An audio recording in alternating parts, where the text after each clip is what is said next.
Hey guys, Naomi Cal here doing a little training because this week, well, we're doing something a little different. One, we're going retro as we'll be playing Mike Tyson's Punch-Out on the NES, and two, we're issuing a challenge to you. But don't sweat it, handle it. Destin Legary is here to help you with the task at hand. More on that coming up on this episode of Boss Breakdown, brought to you by Speedstick.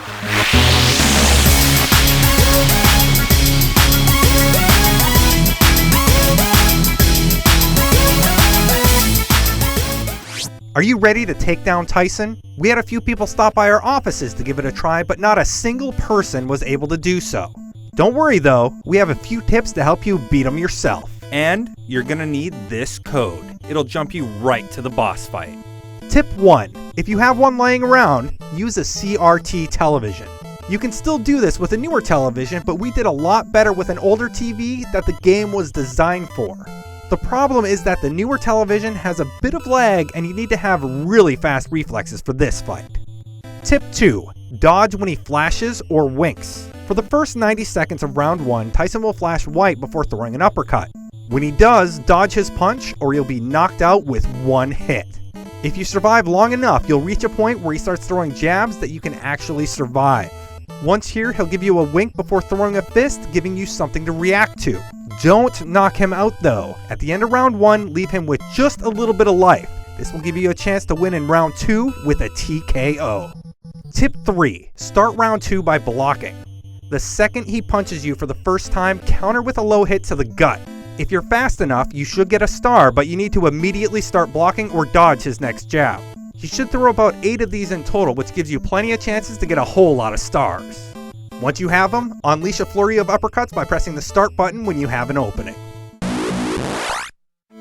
Tip 4. Learn the pattern of the flurries. Tyson introduces a set of flurry punches in this round that are pretty tough to avoid.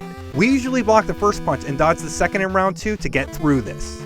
Just pay attention to his pattern and you'll be able to easily avoid this new set of attacks that he throws at you. Tip 5. Save your select power up for round 3, if you haven't already beaten him. If you mash the select button in between rounds, you'll be able to regain a little bit of life and we recommend saving it until the final round.